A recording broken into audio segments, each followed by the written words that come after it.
Well, welcome. This is the third of our global lecture series, which is the brainchild of our global advisors. We have two groups of advisors, and I'll be looking for some of you who are here with us tonight in just a moment. But we are embarking on an additional journey. EPIcenter is an energy innovation hub created by four founding sponsors, OCI Solar being one of them, Itron, Landis & Gear, and of course, CPS Energy. We have the opportunity to drive change in the energy industry from a little bit different position than, say, folks who are working in the industry and those who are using energy. We focus on a couple of different tracks. We look at energy from the idea of actually technological innovation, but we also look at energy from a thought leadership role. You're experiencing the latter tonight. We have a series of lecture series now. We have a summit that happens annually. Our next one will be June 19th. It'll be on electrification called, wait for it, Plug Me In, Smart, Connected, and Electrified. Don't you want to be there? But it'll be looking at electrification and what's happening in our society and across the world.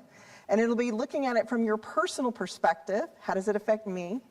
How does it affect your community? And how does it affect your business as a business leader? So I hope when you begin, please follow us, like us, do all of those wonderful things on social media. You'll find us EPIcenter US. Tweet with us tonight, I hope you will. And you'll learn more about EPIcenter and what's coming up. We act as a convener, obviously bringing folks together in dialogue to talk about energy innovation. We also have, on the technology side, an incubator and accelerator focused on energy startups. We have, I know, and I've seen them here today. Do we have the gentleman from Go Smart Solar here? Where are guys? Wave at me. There you are. Yeah, they're right in the house. It's one of our 7 startups that we're working with currently. We have a couple of folks in the hopper. I'm sorry, my team is motioning. Is someone else here tonight? Oh, and Morton Gestalt, Anna's here tonight. Thank you for being here. Yay, there I see them right there. The lights make it just a little bit difficult. And Vesta, oh, I love that Vesta came. Thank you for being here tonight. We are very excited because the technologies are disparate. They're looking at different applications, some literally software applications, others are looking at business models. But we're working to really make a difference to move the needle in terms of energy innovation.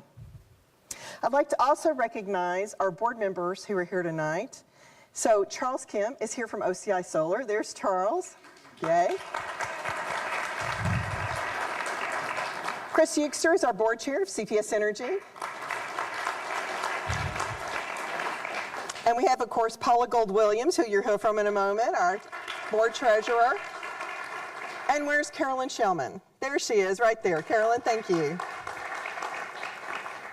So we're thrilled. We have a board of 7, so I think we almost have a quorum tonight, right? So, absolutely. From our advisory council, I know Moat Barrett is here. Moat, where are you? So wave at me. There he is, way in the back. Thank you, Moat. We appreciate it. And thank you for joining us tonight. And Bob, hello. Thank you for being here so much. Bob Worth. Thank you. I apologize. I didn't get word earlier. All right. We also want to thank you to our partner, Z-Prime. I love that this collaboration is coming on more and more. So Jason, thank you and your team. You've done a phenomenal job on our day, and we're excited about tomorrow. Thank you. So tonight, I'm getting there. I'm getting there. Just give me a minute. You know, when you have 2 mayors in the house, you're in trouble. So I will stop at this moment. I hadn't forgotten, but I will stop at this moment. And of course, welcome you, Lord Mayor from Darmstadt. Thank you for being with us tonight. And in fact, the whole delegation from Darmstadt, if you have not had a chance to meet these delightful people, we've had so much fun. We had a great lunch yesterday, and you guys don't look too tired out from all the rigor that you've been through. And of course, our own mayor, Mayor Ron Nuremberg. Thank you for being here tonight. Woohoo! Yes, let's cheer. All right. Now, finally, we are streaming on YouTube tonight. So you have an opportunity. We'll be always posting the video after the fact, so if you want to share it with someone or you forgot a piece of it of our discussion you'd like to see again, please, you'll have an opportunity. We also, by the way, GLS2 that included Chris Euchster and the former Chief Strategy Officer from SEPA, we have posted, there were 40 questions that night that we couldn't get to. So we posted those questions online, so go take a look at EPIcenter US, you can enjoy that. And CPS Energy was nice enough to answer those questions. It was a lot of work, thank you. And then tonight, we will be taking questions on Slido. Slido.com, you can download the app, or you can go to slido.com, it's S-L-I-D-O, and you can post your questions there. But what I want you to do is vote those questions up. If you see a question you like, and you want to make sure that I pose it. Actually, Jill will be asking the questions tonight, and you can have an opportunity to vote them up in priority. All right, so will you do that for me? So make sure, and you can start at any time posting your questions.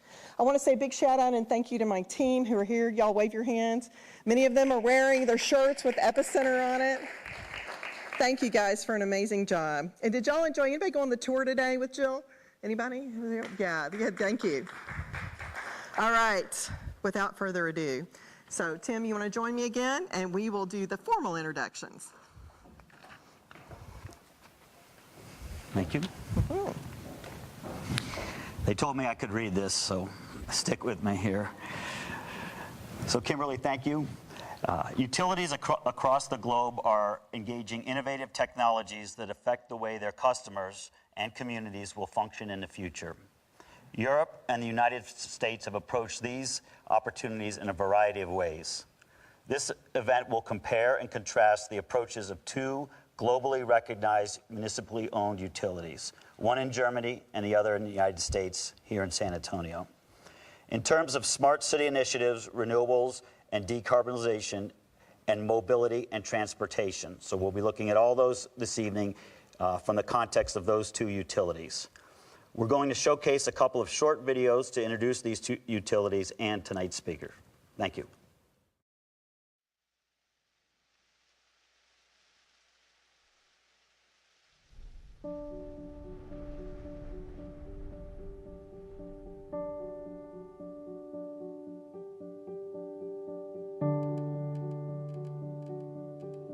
Ein bewusster und nachhaltiger Lebensstil ist mir wichtig. Das fängt im Kleinen an und überträgt sich dann automatisch auf andere Bereiche und eben auch auf meine tägliche Arbeit. Ich arbeite gerne mit erneuerbaren Energien. Das ist zukunftsträchtig und spiegelt die Ideologie wider, die ich trage.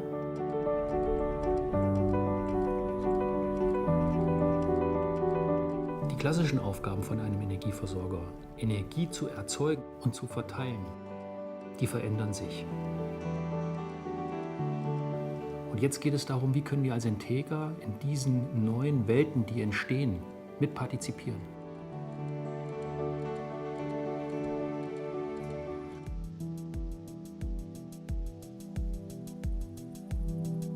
Ich wollte immer eine selbstbestimmte, eigenverantwortliche Arbeit machen.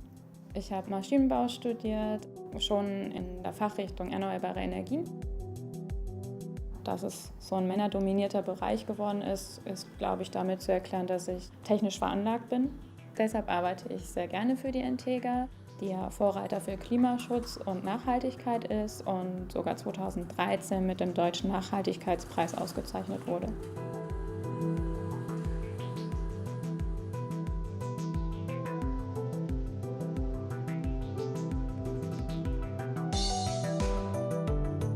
Wir als Energieversorger, wir müssen in anderen Angebotsformen denken. Wir müssen verstehen, dass wir ein Serviceanbieter sind, dass wir Partner für die Kunden sind. Und dann kann ich Kunden Impulse geben, über neue Dinge nachzudenken. Wir müssen unsere Mitarbeiter mit auf diese Reise nehmen. Wir müssen sie einladen, quer über alle Unternehmensbereiche hinweg, das, was sie an Wissen gesammelt haben, in die neue Welt einzubringen. Um dann aus den Gesprächen Ideen zu generieren, wo die Leute auf einmal sagen, das geht doch.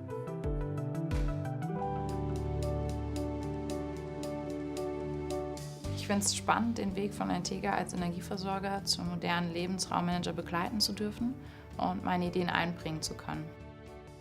Der Schlüssel für den Erfolg der dezentralen Energiewende sind intelligente Verteilnetze. Ökostrom wird künftig auch im Verkehrs- und im Heizungssektor die Energiewende vorantreiben. Wir stellen heute bei Entega die Weichen für die Zukunft der Energieversorgung. Entega steht für die Energie, Dinge anzupacken und zu einem besseren, weil einfacheren Leben zu führen.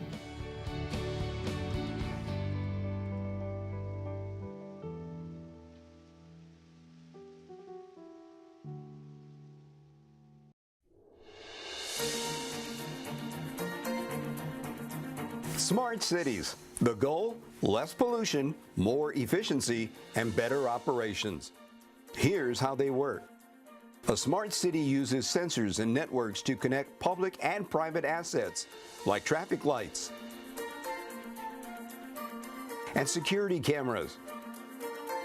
All that data is collected, aggregated, and analyzed with the hope of reducing costs, increasing safety, and helping the city better manage itself. Enter CPS Energy, a power company in San Antonio, Texas. The company has over 1 million electric and natural gas customers, and their combined energy bills are among the lowest in the country's 20 largest cities. Imagine this: you go on vacation, your thermostat knows you're not home and adjusts the temperature, lighting, and your water pump. That helps you save money. CPS Energy wants to reduce demand for electricity by 771 megawatts by 2020. Here are some ways it's doing it. Residential and business customers earn rebates for conserving energy and by making their homes and offices more energy efficient. The power industry is expected to be the most disrupted in the next decade, and CPS Energy wants to help lead that charge.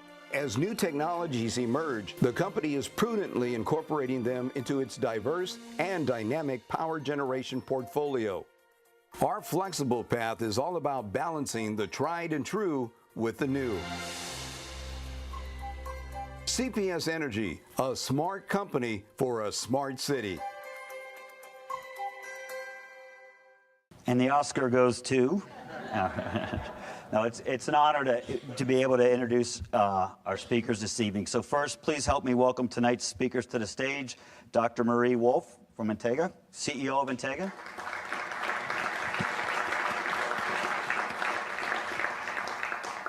Paula Gold-Williams, President and CEO of CPS. And again, Kimberly Britton. Thank you. Thank you, Tim. Well, I have been looking forward to this immensely. Me too. Good. Well, then we're in the right place. This is good. We have a lot of ground to cover tonight, and I was beginning to work on our discussion tonight, I was on SC to DC, our trip recently that the Chambers of Commerce, several leaders went to DC to talk to our legislators right after the shutdown the business had reopened, shall we say. And so I had an opportunity, I had a day where I didn't have meetings, and I spent the day making a deep dive into the German utility sector and also comparing it to the US. I had so much fun, but then I'm odd like that. So, but it's been really quite fascinating, and I learned a lot of things. One, that these two utilities actually have a lot more in common sometimes than you might think. So I'd like to share a few things that they do have in common. Is one, they're both municipally owned utilities. Both have made significant commitments to renewables as a part of their portfolios. Yes. And now, while their detractors may differ somewhat, both of their countries, the US and Germany, are facing pressures to eliminate dependence on coal.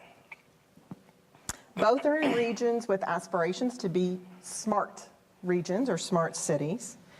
And both are grappling and with developing and implementing strategies around electric vehicles. So you have a lot to talk about. So let's talk first, if we might, about unwinding coal. So let me tell you a little bit about Germany, in case you didn't know. One of the things that I learned in my studies is that Germany, in its power mix, gen mix, is 34% provided by coal. And recently, the German Coal Exit Commission just published its findings near the 1st of February. And it included a mandate on their part to end the use of coal as an energy source by 2038. A very ambitious goal when more than a third of your power generation mix is dependent upon that substance. And in the U.S., while the administration is favorable toward the coal industry, coal power generation is declining. And in fact, and I was amazed at this, it dropped from 48% in 2008 to just 28% in 2018. So this question is for Marie. It said, I understand, I know that you are not dependent on coal, the very high mix of renewables, but your country continues to be. Yes. And as a leader in this sector, because I know you also had an organization of which you're chair, so what are the next steps now that the Coal Exit Commission has published its findings in light of the Commission's report? How on earth will Germany achieve this 2038 deadline when such a large portion of your current generating capacity is dependent on coal? Share with us. Okay, I try to answer this. First of all, it's even more complicated because we are phasing out of nuclear energy at the same time. Yes. So nuclear will phase out in 2022. We decided that in 2011, after the Fukushima accident, to phase out. But what is a little bit alleviating this whole story is that from 2011 on, the government began heavily subsidizing renewables. So at the moment, since these 18 years, we have oversupply in Germany. Because we had the old generation park, you know, with coal, nuclear, gas, and so on. And then we built all the renewables, so we had oversupply. So now we are taking off the oversupply in the first years. And then after a while, it will get very hard. So what the Coal Coalition Commission decided, we will have 3 phases of phase out for coal. The first phase is up to the year 2022. So in 3 years, we will cut off 45%, so almost half. And at the same time, the nuclear will go out. So then after that, next phase is up to 2030. Second phase, we will go out with 60% of the coal. And then the rest we will do in the next 5 to 8 years, 35 to 38. So how we will do that? As I said, we have some oversupply, but after the year 2022, the oversupply will be gone. So from then on, we will have to build a lot more renewables, almost double, and we will have to build a lot more gas power stations, power generation. And for that, we haven't solved all these problems because we will be heavily dependent on the price. You know, the utilities will not invest if the prices are as low as they are today. So on the one hand, we hope the prices will go up so that we all invest. On the other hand, if the prices go up, and Paula knows that, we have discussed that, big industry will start whining. They don't do that, do they? Oh, they will. Doesn't happen in San Antonio. We have to do something on the prices. And the third thing we have to do, I think you in the US are more used to power shortages than we are because we have this oversupply. So we don't have so sophisticated reserve mechanisms, capacity mechanisms.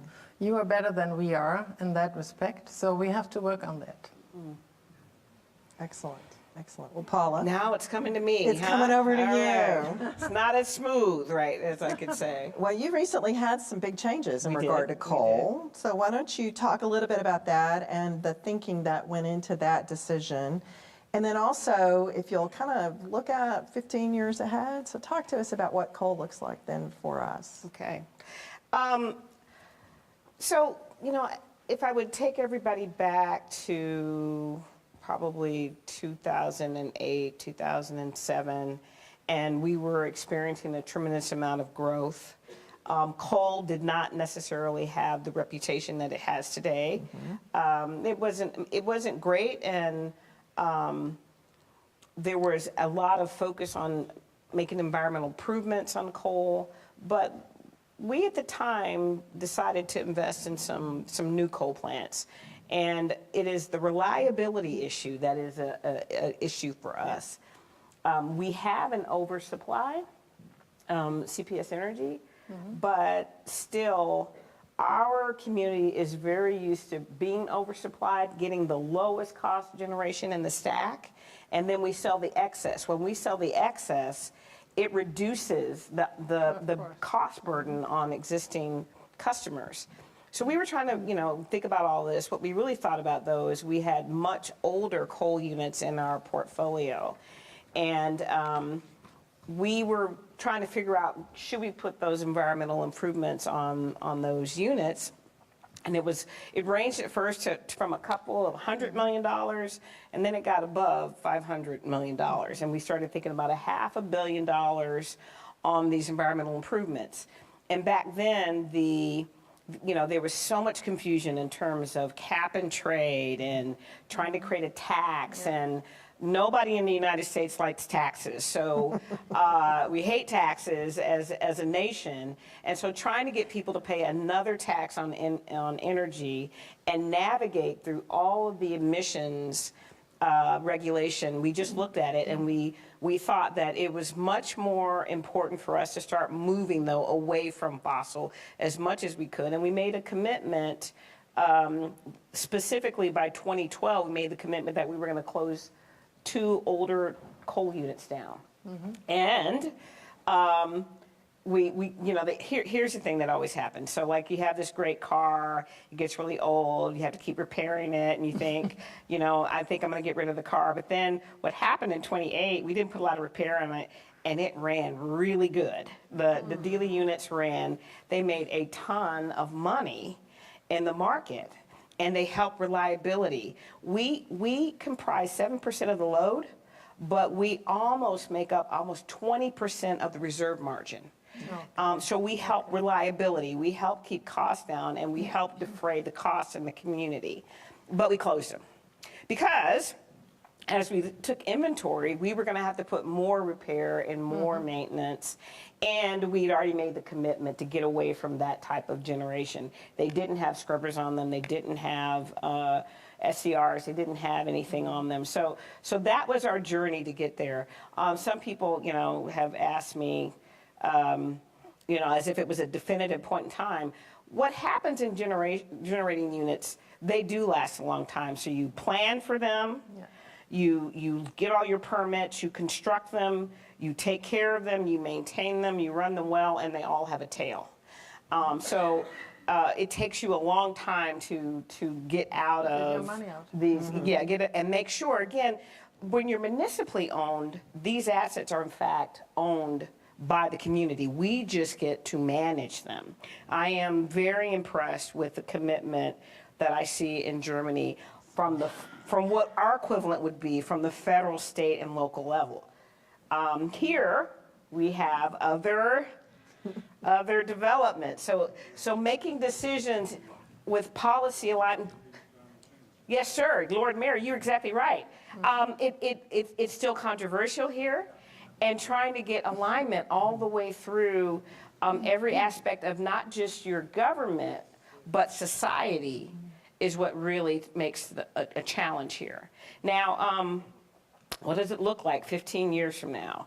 I don't know exactly. I know that the tolerance for coal is pretty much hitting a feverish pitch across the nation for us. And so I generally think we will have much less coal in the long run.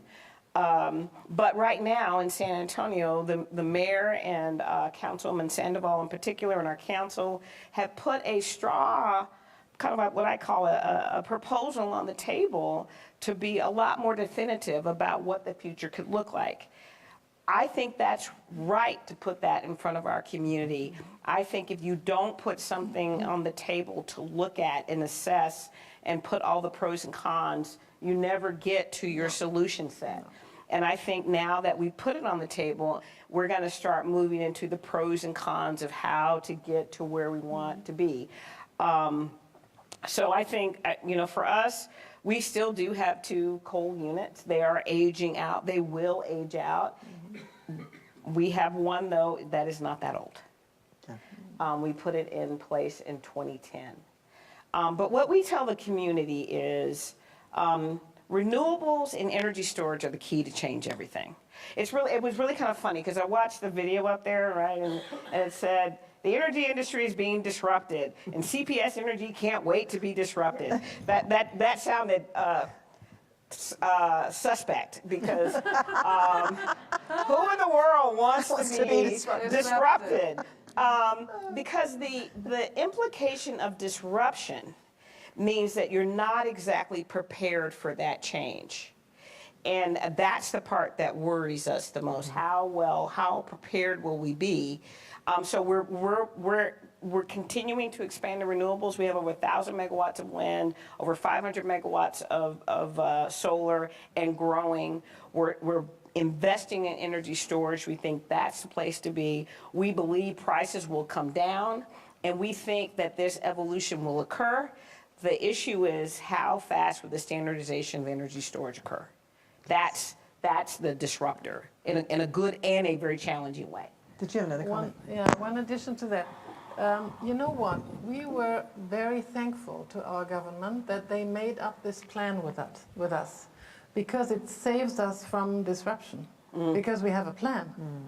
We have a plan now for 18 years. We can decide what renewable capacity we need when, who wants to invest, and then that's sort of something else. That's not disruption.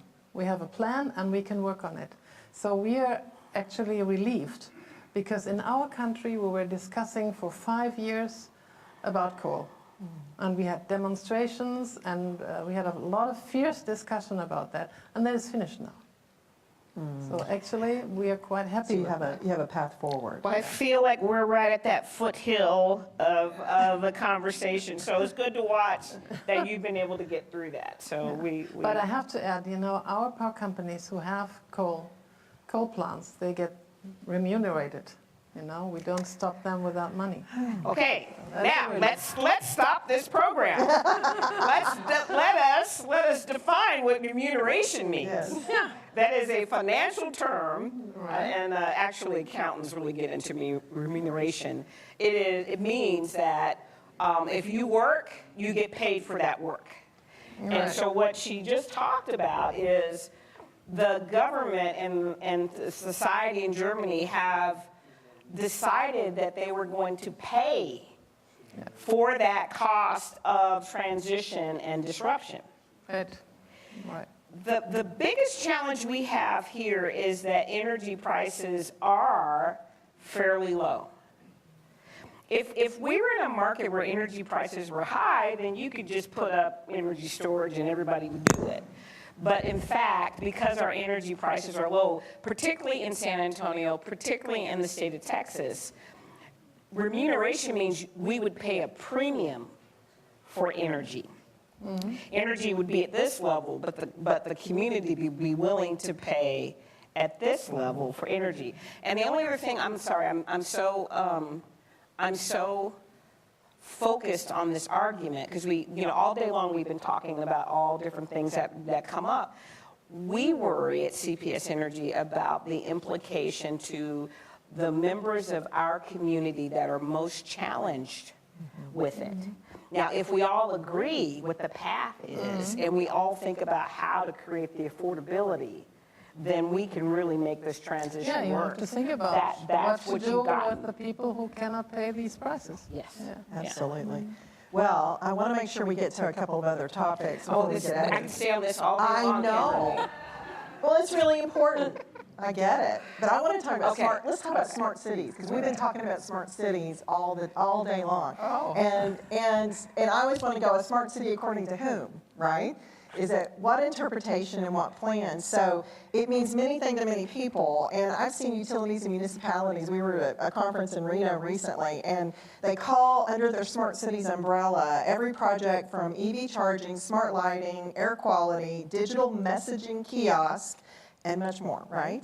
Not to mention the smart grid, smart meters, et cetera. So this is for you both. It says, how do you and your utility define a smart city?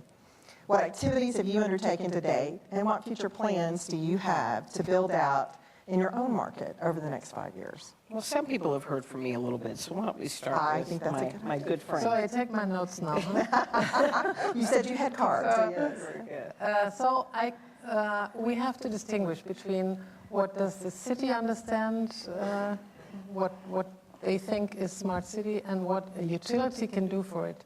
These are, I think, two different sides of a coin.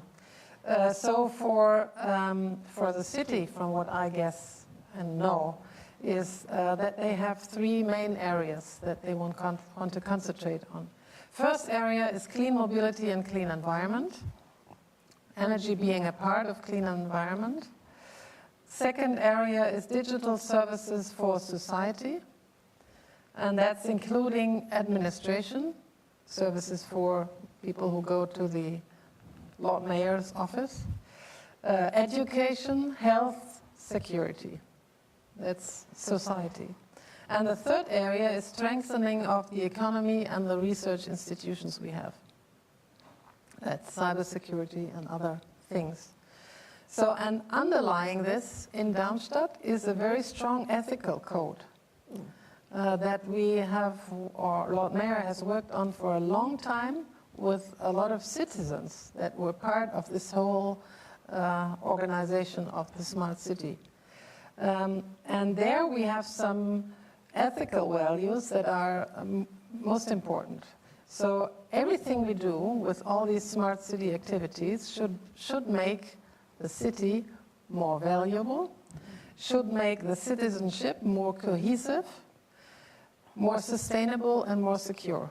And I think this is very valuable because you think, if you think about messaging systems, and then you say, you consider, is this more valuable? Is this more cohesive? It helps, it helps to decide. And I think this is more and more important today when we can do a lot of things. But what really helps us and what do we want to do? So from this, I will turn to what can Antigua do for the smart city, and that's only a part, of course. So we are engaged in mobility. We are building charging stations since a few years in Darmstadt and the surroundings. We are thinking about storing capacity for charging because we know we have a very old central part of the city where you have a lot of big apartment houses, old houses. So you have to do fast charging there. You have to look for places where you have a big charging station for 10, 15 cars, and there we need storage. Or we need to somehow enlarge our grid. Then we are just now building a charging station for buses in the city. The city will buy now, in the next months, 80 electric buses. And they are going up to 100 and 120 buses. We already have a tram system, we are electric already, but we also have some diesel buses that we want to get rid of. So we are building quite a big charging station. And we do efficiency charging for the buses. They will go, all the 100 buses will go there at night and charge. So we want to find a system that charges them one after another, because otherwise we have to build a power plant next to the bus station. So it would be counterproductive. Yeah. So then also in the field of mobility, we are helping the city liquefying traffic with generating data. We saw it in your film. That's more or less mobility. Then we are working in the telecom field. We are starting to build a fiber optic network in parts of Darmstadt and the region. That is a project of 10 years. You know, that's a real long project. And it's a lot of money we put in. We've talked about it. And we do it underground. No micro trenching. No. Yeah.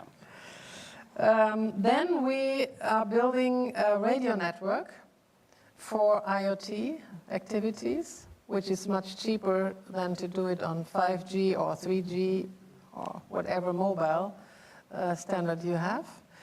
So we are finished with building that in the city of Darmstadt, and now we are doing the surroundings. And we use that for smart waste management. You know, our waste cars go for containers that are full. You know, they make their route plans in a different way in the future. We use it for smart parking. We use it for a lot of track and trace activities. For example, we have this big company, Merck. We have been talking about this. Big pharmaceutical and chemical company. And they asked us, you know, you are building this radio network. We have to find something to track our containers and our machines. So we are now putting sensors on all the containers and all the machines, and you can track them with our radio network. The same we are planning to do with our big city clinic, because they are searching for beds, for special machines they have in the clinic. So we also are putting sensors in the clinic on certain devices they have. So this is for IoT activities we are working on. And then, last but not least, we are working in the field of energy. And there, our main activity will be to change heat supply. You know, our peak is winter. For you, it's summer. For us, it's winter, because we need heating. At the moment, we are heating a lot with gas, individual heating and also district heating. And we want to slowly change it to more renewable heating. That will also be 10, 15, and more years. Because you do that when you build new, or when you renovate, or when you do a new district solution. And there we have a lot of ideas, from geothermal up to we mix some biogas into the gas infrastructure. There are a lot of ideas in Germany right now. So heat is the third activity. Okay, so some similarities. For us, we have a special relationship with our owner, the City of San Antonio, and other municipal entities. But maybe I'll talk a little bit in reverse and talk about CPS Energy, kind of how we thought about this. For us, we thought one of the most important things that we could do was to switch out the meters. And so we completed a change from analog to digital meters last summer. And this is really critical in the energy sector, because many other industries have done this switch out to digital a long time ago. I actually spent years in the cable industry, and cable went digital many, many years ago.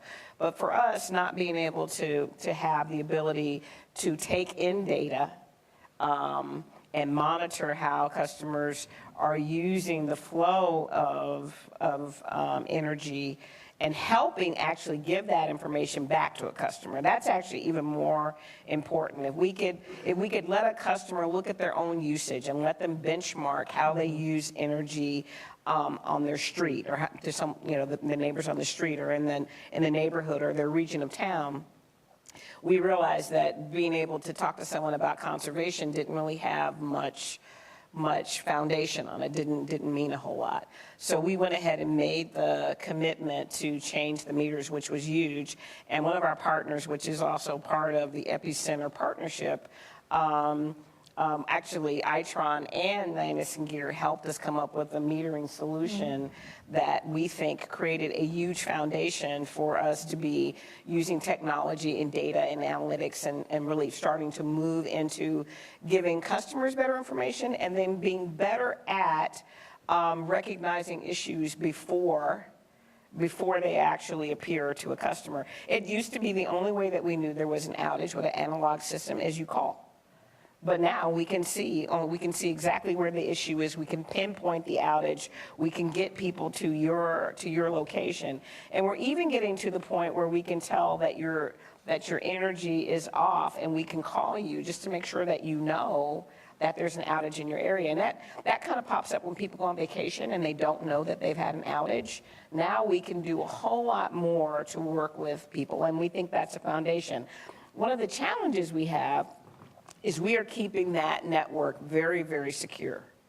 And so that data and the data we ultimately want to optimize across the spectrum and work in our partnership, but we're keeping the network and all of the activity very, very secure because that's the gateway to the grid.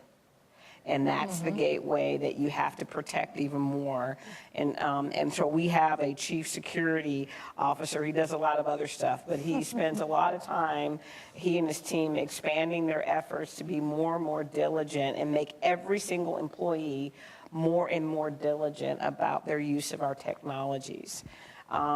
In turn, we're partnered with the mayor and the city manager and all the things that happen at the city of San Antonio because we don't have really a vantage point to look at garbage pickup. We actually bill for the service as a courtesy, but the better experts for garbage pickup, and we had our city manager here talking about being able to use technology so you can reroute the pickup of garbage in a way that is much more efficient and using sensors for that. So what we're actually having is every member of our municipal network, our partnership, is finding those solutions and really being able to kind of pull them together. So we have like multiple networks happening. We have the River Authority, we have the transportation company, a county does a bit with us, the water company, which is a sister company of ours. And so now we're finding those ways to look at technology and optimize them, not necessarily connecting the systems for security purposes, but at least starting to think about the data from that purpose. And maybe just a couple of other examples that I'll add to Marie's commentary. When we think about smart city, we think about putting out technology that helps people live more comfortably and being able to control technology in a way that it responds to you, how you want to live. It's not, you're not having to program things. It is the use of light. Lights will cut off if there's nobody in the room. That sounds like old technology, but what if your city did that? What if your lights really, if there was no dog or person, you didn't consume energy, it would just be dark skies. But the moment it saw a dog, the moment it saw people walking dogs, the moment it saw people congregating in the municipal plaza and they were, enjoying the light show, it would pull up the right amount of light to encourage the movement and the feel of the community. And so we've been working with Green Star on some of the lighting solutions and Itron and trying to find sensors and other activities based sensor technology to help it respond. And we think a smart city responds to people. Good deal. Yeah. Before you add your comment, I just want to remind you about Slido, and I forgot to give you the hashtag so you can get in there and submit your questions. It's hashtag GLS, so I wanted to let you know. We've got a little bit of a time check here, so we want to allow some time for those questions, but I'd love for us, Marie, go ahead and make your comment, and then we're going to talk deeper about EVs, so let's do that. Right. We have been starting to install digital meters as well, but we only do it for people who consume more than 10,000 kilowatt hours. Because below that, it's an investment. I don't know if you charge your customers for this meter. Yes, we are not allowed to charge people.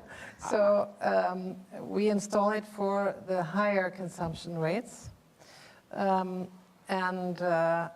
For the lower consumption rates, we fear that the difference will not be really that big, because we don't have a big volatility in our prices. So we have more or less stable prices for the end consumer. So then for us, it's not a business. Gotcha. But we are working with Landers & Gyr also. Yes. So with your sponsor. We know them. Good, good. And we Small are world. experimenting also with the lighting. With The this lighting. lighting, yeah. Yeah. Same So thing. I'm so sorry. So let's talk a little bit about electrification, transportation, and mobility. And let's do that for about 5 minutes, and then if it's okay with you, we'll start taking some Q&A. So I hope you're submitting and voting up now. So in both Germany and the US, electric consumption is essentially flat from what I'm seeing in the statistics. But I know that a lot of utilities have seen EVs as the great hope in terms of additional revenue and an ability for additional consumption. So, but it does seem that everyone knows that there's a wave of demand coming, and they're grappling with how do we build out our infrastructure that will serve the needs of our customers, and also how are we going to pay for all of this as well, and who's going to own it? So let's talk a little bit about that. So Marie, I think that we perceive that Germany is significantly ahead of us in the US in terms of electrification and mobility. And then maybe she's like, nah, maybe so, maybe not. So talk to us a little bit more about what the status of electrification and transportation is as far as Integra's services in your territory, and what are your plans for the future for the demand? Okay, how is the status in Germany? It's not so much better than here, not so much more advanced. We have about 100,000 electric vehicles in the country, and we have 55 million cars. So that's like this. It's very little. Yeah. We have built 240 charging stations. We are not earning money on that. There is 4 customers a day. You don't earn a penny on that. So we have been running forward for the wave of electric vehicles. But actually, I have been reading about the auto industry, the car industry, in the last weeks and months. And you know, when cars were introduced, it took 50 years, 50 years That's right. for people to move on, to buy a car. So expectation on disruptive industries, it's sort of modern, but it might not happen. It might take a longer time because we have to build a totally new infrastructure. Charging stations and fast charging stations are expensive. So we have to install a new infrastructure for the whole country, and that will take time. And also people will need time to adapt to this. Yeah, you have a limited range with your car. You need to adapt to this. Or they need to find other batteries, that can have wider range. So I think it will need time, it will need research on the batteries, and they will have to get cheaper. I was talking to a manager of the car industry the other week in Berlin, and he said he thinks in 6-8 years we will have much cheaper batteries, but until then the cars will be extremely expensive. The most expensive thing on an EV is the battery. I cannot imagine that a majority of people will buy cars for 100,000 euro. And the car industry, they know that they cannot make the cars cheaper if the battery is that expensive. So what they are putting out is hugely expensive cars. The EQ from Audi is, again, 100,000. Who can buy this? So I think we need more time, and we need a little bit of research on this. For batteries, also for charging, I think the charging systems should be much, much faster. You cannot expect that someone on a trip to Munich, which takes him with the car 4 hours, has to charge and wait for an hour. I mean, this is terrible. So we need more research, more progress, and it needs time. Well, I agree with all of that. For comparison, in San Antonio in particular, we have put in about 150 charging stations, not making a lot of money. They don't have the volume on them now. We received DOE money that helped us do it. Very interesting. If you look at a gas station, if you think about a gas station in your neighborhood where you grew up, that gas station more than likely is still there, and it's probably the same pumps. Maybe you can change out the nozzle. Maybe it's gone to you don't have leaded gas anymore. You've seen some evolution, but the infrastructure is pretty well unchanged. In the 7 to 8 years that we've had our charging stations, it is now time to replace them all. The technology has moved that fast, but the adoption rate for EVs has not grown that fast. We still believe that more charging stations are necessary, and Electrify America just put in some investment in San Antonio, and there's much more to come. So we think that's important for the range anxiety reduction, for more infrastructure. CPS Energy is not positioning itself to be a charging station company, though.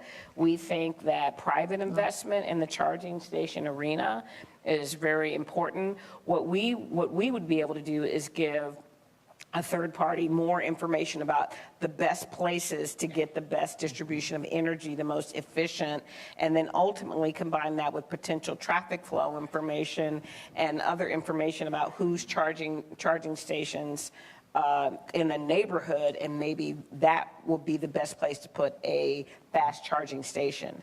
So we look at it as a way to create a public-private partnership.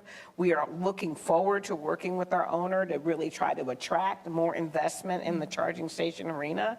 More to come on that, but still, I believe it's going to take a while. We have tens of thousands of charging stations in gas stations in small regions. For it to be replaced by electric charging stations is going to take time. Indeed. So, Jill, are you ready with some questions for us? Oh. All right.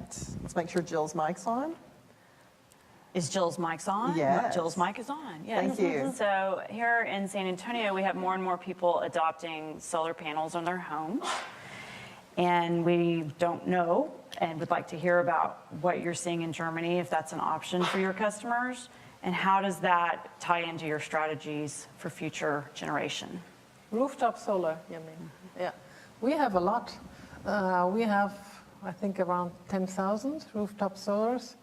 And what is new to us is that since a few years, people are buying storage facility with the rooftop solar. That's a new development. 5-6 years ago, we didn't sell storage. Now they buy storage.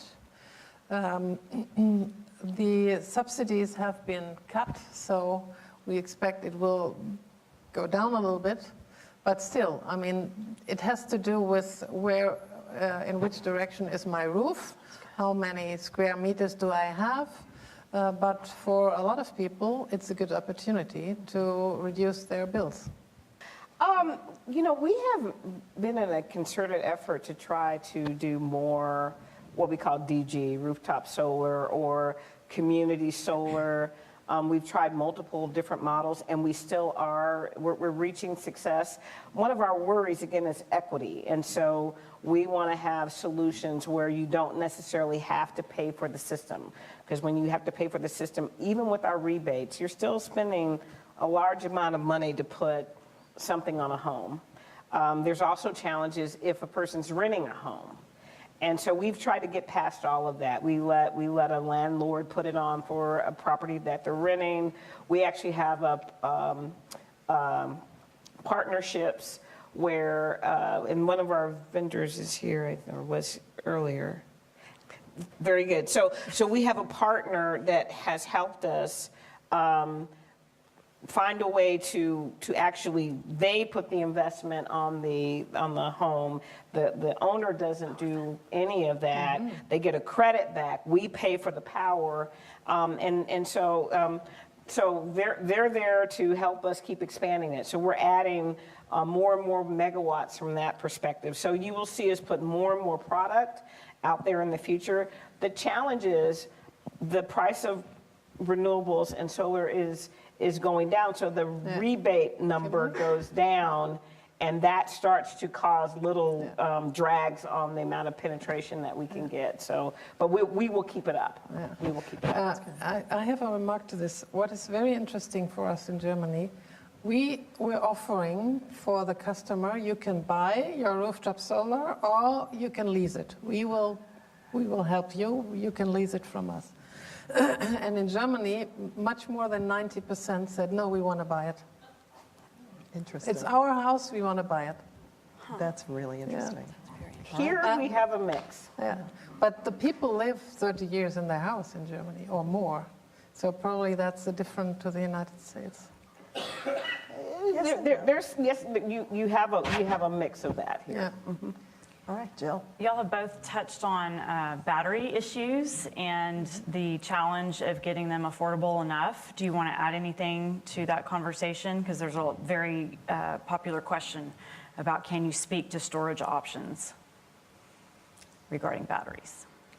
I think what I would say is that, we study energy storage around the globe. We talk to researchers and inventors and different companies, but it's early on. What we find is there are many different types of experimentation. There's not one breakthrough technology other than lithium. Lithium does work. It's helpful, but it's still not super cheap. And so we think there needs to be a whole lot more focus on it. But I'll add one other thing. The challenge with the technology is not that whether it works. The challenge is the duration on the battery. How long can that battery store and discharge that power to you? In some cases, let's say that they can go a day. Or a lot of times they can only go in hours in increments. Maximum a day. Yeah, maximum a day. And so you got to put multiple panels in your house. And then I always say that when people say they want to disconnect from the grid, you got to have a backup to the backup from that standpoint. And it isn't as easy to do. So there still needs to be a whole lot more to make sure that the durations are long enough to help you during storms that last for a long period. And if you really think about the aspect of global warming and more storms and things like that can happen, the extended amount of weather pattern issues you can get means you really want duration. So it's not there yet, and from what we see, but we keep looking and encouraging researchers to keep focusing on it. I would totally agree. I think lithium-ion is, for us, it's too expensive at the moment, and the duration is not long enough. What we have good experiences in Germany is thermal storage, like a very, very big water tank that you heat with surplus energy. That we can do, but that's a very old system, but it works, It's a technology that works. Definitely. We have a bit of thermal, but they are big systems and they're not cheap. Right. Yeah. Right.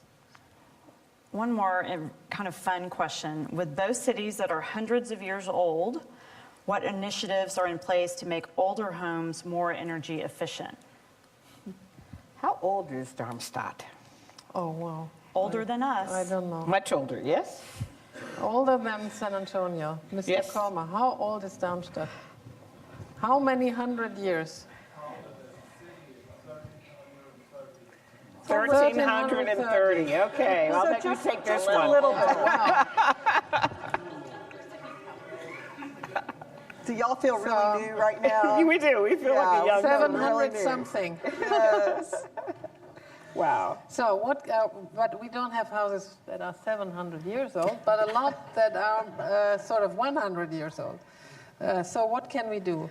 Actually, for districts with old houses, we have some in Darmstadt. We have done a lot with new district heating.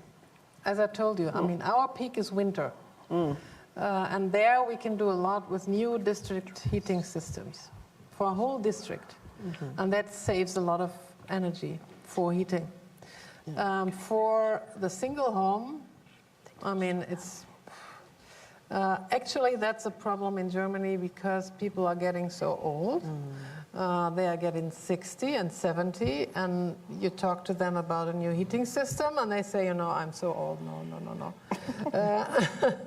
So that's, I don't know how to overcome this. With district, it's more easy than with single owners. I could see that. Well, do you do anything in terms of weatherization or helping their home to become more efficient? Insulation. Yeah, insulation. Things to keep the air from coming in. Yeah. We have had a huge wave of insulation mania. Mania in Germany. And we always thought, you know, I mean, insulation is much more costly than a new heating system. But they prefer insulation up to now. So it takes longer to install new heating systems, although it would save more energy than insulation. I think this is a big issue for us, for individuals and for businesses.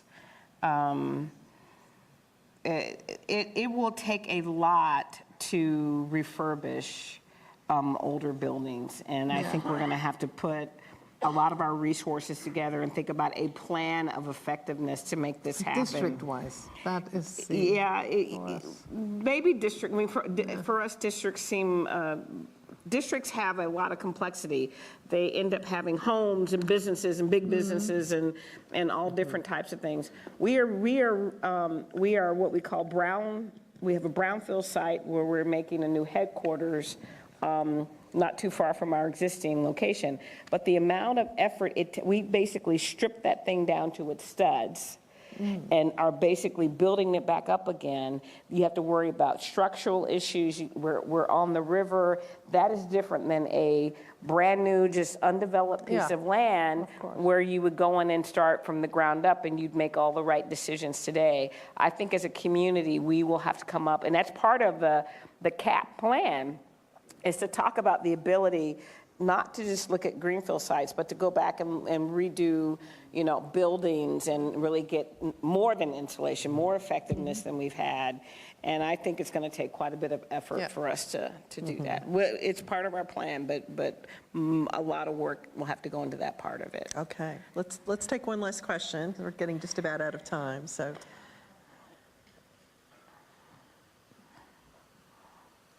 There are no more questions. I was going to say, there are no more questions. We have touched on most of them. Okay. Here's one, questioning, I'll just read it. Methane is 25% of greenhouse gases and 30 times more potent than carbon dioxide.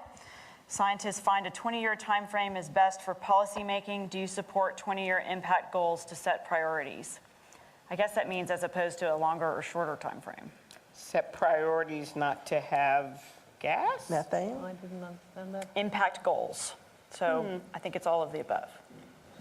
I'll take a stab at this one. I mean, yes, you know, the stats on the environmental impacts of methane are accurate, and they are really important.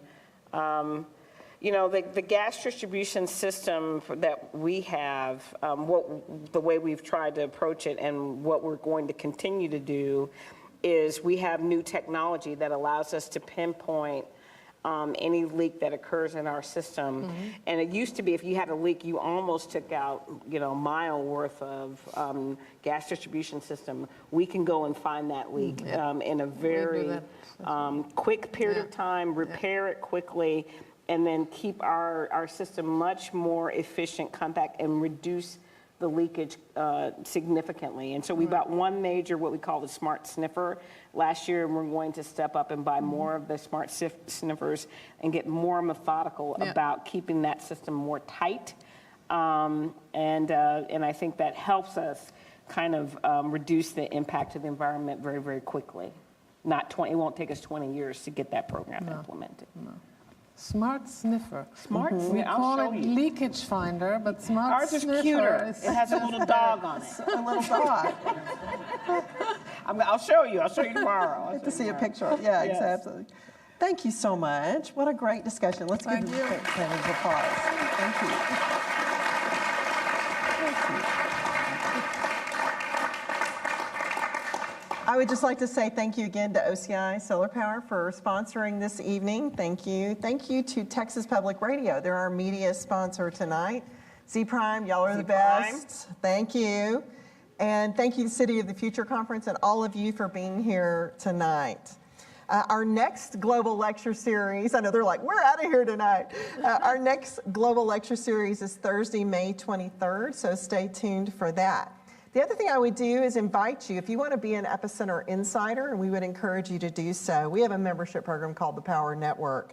And it's the best way to get the latest and greatest news and spend more time with my incredible team and us and ladies like this who are brilliant and fabulous. Let's give them one more round of applause. Thank you. And we are adjourned. Thank you. Thank you, everyone.